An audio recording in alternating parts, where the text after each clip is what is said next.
Дорогие наши друзья, любители и ценители книги, в этом году Федору Михайловичу Достоевскому, великому замечательному писателю, философу и мыслителю, исполняется 200 лет. Мы начинаем цикл наших чтений «Классика у камина». Мы надеемся, что такие чтения станут регулярными, популярными и соберут вокруг себя большое количество любителей книги и позволят открыть новую форму общения, не забывая о благородных традициях прошлого. Как приятно всегда бывает найти уютное местечко и уединиться с книгой. Такие минуты чтения дорогого стоят. В камине еще пылают угольки, напоминающие по цвету закатное солнце. А сама я сижу перед камином, закутавшись в плед, и с увлечением читаю книгу. Пусть и у нас сегодня в библиотеке возрождается чтение у камина. И начнем мы с отрывка произведения Федора Михайловича Достоевского «Белые ночи». В этой повести писатель поднимает проблему маленького человека и его внутреннего мира, в котором живет его главный герой-мечтатель. Основная мысль – это одиночество людей, их оторванность от реального мира и неумение жить среди людей, наслаждаться радостями жизни взамен мира, призрачных мечтаний и несбыточных грез. Итак, Федор Михайлович Достоевский «Белые ночи». Иль был он создан для того, чтобы побыть хотя мгновение в соседстве сердца твоего. Иван Тургенев. Ночь первая. Была чудная ночь, такая ночь, которая разве только и может быть тогда, когда мы молоды, любезный читатель. Небо было такое звездное, такое светлое небо, что, взглянув на него, невольно нужно было спросить себя, неужели же могут жить под таким небом разные сердитые и капризные люди? Это тоже молодой вопрос, любезный читатель, очень молодой, но пошли его вам, Господь, чаще на душу.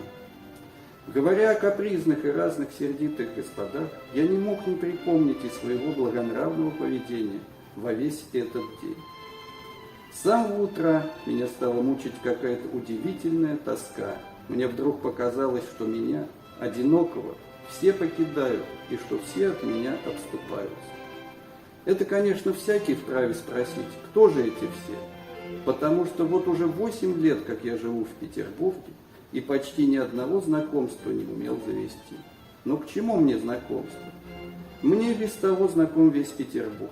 Вот почему мне и показалось, что меня все покидают, когда весь Петербург поднялся и вдруг уехал на дачу.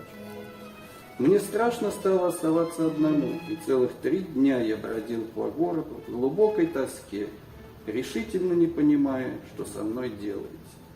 Пойду ли на Невский, пойду ли в сад, брожу ли по набережной, ни одного лица из тех, кого привык встречать в том же месте в известный час целый год. Они, конечно, не знают меня, да я-то их знаю. Я коротко их знаю, я почти изучил их физиономии и любуюсь на них, когда они веселы, и хандрю, когда они затуманятся. Я почти свел дружбу с одним старичком, которого встречаю каждый божий день в известный час на фонтанке. Физиономия такая важная, задумчивая, все шепчет под нос и махает левой рукой, а в правой у него длинная сучковатая трость с золотым набалдашником. Даже он заметил меня и принимает во мне душевное участие. Случись, что я не буду в известный час на том же месте фонтанки, я уверен, что на него нападет хандра. Вот отчего мы иногда чуть не кланяемся друг другу, особенно, когда оба в хорошем расположении духа. На медне, когда мы не видались целых 2 дня и на 3-й день встретились, мы уже было и схватились за шляпы, да благо опомнились вовремя, опустили руки и с участием прошли друг подле друга. Мне тоже и дома знакомы. Когда я иду, каждый как будто забегает вперед меня на улицу, глядит на меня и во все окна чуть не говорит: «Здравствуйте, как ваше здоровье?» И я, слава Богу, здоров. А ко мне в мае месяце прибавит этаж. Или: «Как ваше здоровье?» А меня завтра в починку. Или: «Я чуть не сгорел и притом испугался». И так далее. Из них у меня есть любимцы, есть короткие приятели. Один из них намерен лечиться. Это лето у архитектора. Нарочно буду заходить каждый день, чтобы не залепили как-нибудь, сохрани его, Господи.